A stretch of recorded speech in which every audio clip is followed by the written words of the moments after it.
ባጣ ቆይሽ ማን ደስታ ማለት ነው። ደስታ ቅርበ ልብ ነው።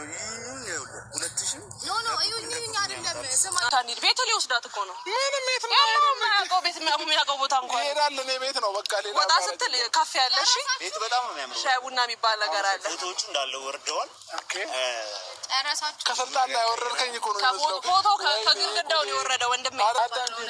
ደህና ያልኩ ልጅ ነኝ። ወይኔ አሰላሙ አለይኩም ወራህመቱላሂ ወበረካቱ። ውድ የቻናሌ ቤተሰብ ሰላም እንዴት ናችሁ? እኔ ደህና ነኝ አልሐምዱሊላህ። ሰሞኑን ትንሽ ጠፋ ብያለሁ። እንግዲህ ስትጀምሩ ላይክ፣ ሼር፣ ሰብስክራይብ ማድረጋችሁ እንዳትረሱ። ተመልሼ መጥቻለሁ ማለት ነው። ዛሬ እንግዲህ ተመልሼ ሲመጣ ቅብጠቷን ቅብጥ የምትል ሄርሜላ ሩታን ለማናደድ ብላ የሩታን ባል ይዛ ሄዳ እንግዲህ እየቀበጠች ትገኛለች ማለት ነው። ሄርሜላ እንግዲህ ካረሰሽ ላስታውስሽና ሩታ ምን እንዳለችሽ ገብቶሻል? ሩታ ምን እንዳለችሽ በደንብ አልሰማሻትም እንዴ? እንደዚህ ቅብጥ የሚያደርግሽ በሄድክበት ሁሉ ፍቅርህን ትገልጽልኝ ነገር ሶ ቤቢ አረባክሽ ከውሸማነት ምስጥነት ክብር ነው። እኔ እኮ ምስቱ እንጂ ውሸማው አይደለሁም። ከምስቱና ከልጁ ባሏን ከምስትና ከልጅ ነጥቄ የወሰድኩት ሴት አይደለሁም። ምስት የሚባል ስም አለኝ። ምስት ማለት ደግሞ ክብር ነው። አንቺ ደግሞ ማለት ውሸማ ነሽ። አውቆ የወደቀ ሲረግጡ ያሞነ ምንድነው ያለችሽ? እና ይሄን ደግሞ እንዳረሽ ለማለት ፈልጌ ነው። አሁን ዛሬ ላይ ቅብጠትሽ በቃ አብርሽ እውነት የራስሽ ባል እና ሩታ ውሸማ ነው የምትመስለው። እና ይሄን ያክልማ እንዳትዋረዱ። አብርሽ ራስክ አንተም ብትሆን የልጅሽ አባት ነኝ እያልካል ስትሄድም ሰው ስትልክም ሁልጊዜ አንድ አይነት ፉከራ ነው። ገባክ? እና እንደዚህ አንድ አይነት ፉከራ እየተፎካከራችሁ በሷ ፊት ደግሞ እንደፈለክ እንደዚህ ከሄርሜላ ጋር ስትለሻል። አንንጃ ቃላቶች እኮ ጠፉኛል። ምን እንደዚህ ላይ ያለጠልጣል? አንተ እኮ ማለት ባለትዳር ነህ። እኛ የምንፈልገው ለሩታ ብቻ ደስታዋን ነው። እሷ ብቻ ደስ ይበላት። ከደስታዬ ጋራም ይሁን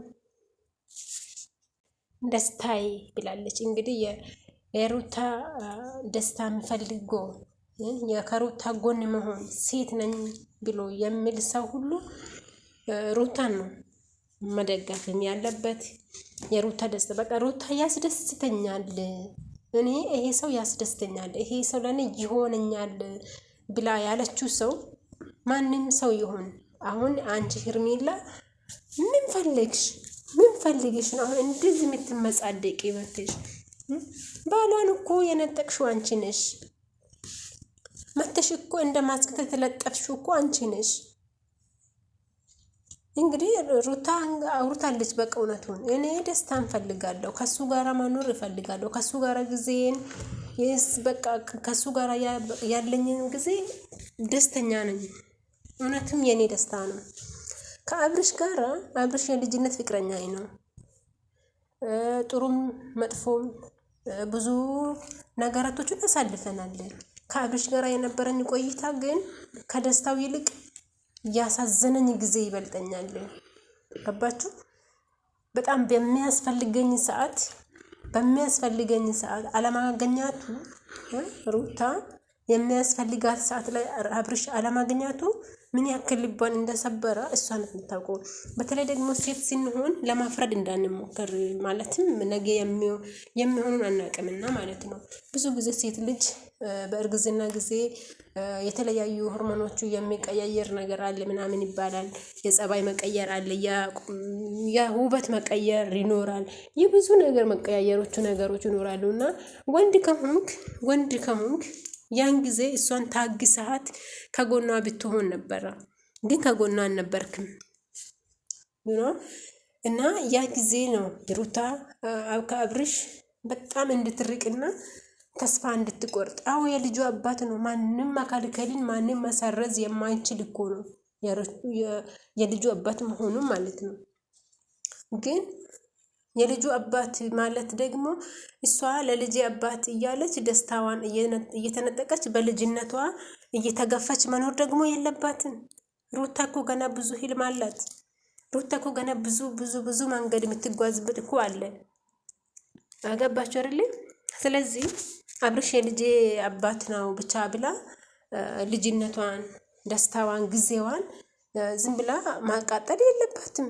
ደስ በቃ እሷ አሁን እኮ ይሄ ጊዜ ለእሷም ደስታዋ ጊዜ የምትስቅበት ጊዜ ብቻ አታውቃላችሁ ወጣት ስትሆኑ እና እሷም እኮ ብዙ ጊዜ አላት። ልጅ ናት እኮ ስለወለደች ብቻ ግዴታ ከሱ ጋራ እየተቃጠለች ትኑሪ ማለት ነው። አንድ የተማረ ሰው እንደዚህ አይነት ንግግር አያደርግም፣ አያወራም።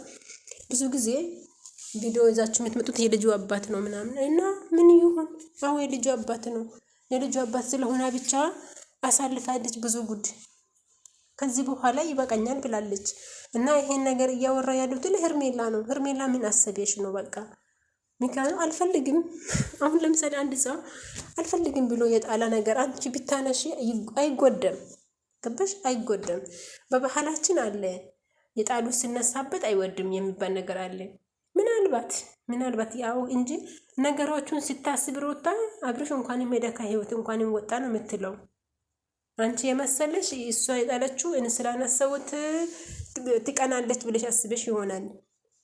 ሩታ ያሳለፈችውን ነገር ደግሞ አንቺ አላሳለፍሽም፣ አንቺ አላወቅሽም። ስለዚህ በአንቺ የምትቀና መስሎሽ ነው የምትለጣጠፊ በሰው ባል ላይ ተለጣጠፊ እንደፈለግሽ። ግን በቃ ሩታን ታያት ደግሞ ልታዝዣት እንዳትሞክሪ። ልጇን በፈለገች ጊዜ ታሳየለች፣ ካልፈለገ ታሳይም፣ መብቷ ነው። አንቺ አይደለም የወለድሽው፣ ሩታ ናት የወለደችው። 9 ወር ሙሉ በሆዷ ሸክማ የወለደችው ሩታ ናት፣ አንቺ አይደለሽም። ስለዚህ አብርሽ መጥቶ እንዲያዝንል አልፈልግም። አብርሽ መጥቶ ቤት መጥቶ ልጁን ሳያይ ልጅን ሳላይ መጣው ብሎ ቤት መጥቶ እንዲያዝን አልፈልግም፣ እንዲያወራ አልፈልግም። ልጅሽን አሳይ እያልሽ ነበረ እና ትላንትና ምን አገባሽ አንቺ? ማንናሽና የማን ቤት ነሽ? እሷ እኮ ናት እናቱ። ከፈለገች ታሳየዋለች፣ ስርዓቱን ከያዘ ታሳያለች። አይ ካላ አታሳይም። ሩታ ግን እንደ አንቺ አይደለችም። ከራሷ ህይወቱን እንጂ ያወጣችው አባትነቱን አልካደችም። ልትክድም አትችልም። ምክንያቱም ነገ ልጁ አባቴ ማን ነው ቢል ስለሚላት በቃ እቺ ዋና ቁልፍ ናትና ገባሽ? ልጁ ነገ ራሱን ሲያወቅ አባቱን ማወቅ ስለምትፈልግ መቼም ቢሆን አብርሽ አባቱ መሆኑን ልትክድ አትችልም። ግን የራሷን ህይወት የራሷን ላይፍ ደግሞ እንደፈለገች በፈለገችው መንገድ መምራት ትችላለች። አንቺ ለብር ብለሽ ነው የተጠጋሹ ብለሻል። አንቺ እኮ ነሽ ለብር ብለሽ ለጥቅም ብለሽ የተለጠፍሽው። እንዴት አንድ ሰው አይቀፈውም? የሰውን ባል አንድ ሴት ሚስቱ ናት የምትባል ሴት ያለችውን ሰው ጋር መለጣጠፍ አይደብርሽም? ገላውን ከማያዙ አይደብርሽም? የእውነት የሴት በቃ እንጃ እርካሽ ነሽ በጣም። እና ፍቅር ምንድን ነው? ፍቅር የሰውን ባል ማቅማት ነው። እና ሩታዬ አንቺ ብቻ መችሽ ከደስታዬ ጋር ደስታችሁ ይብዛ።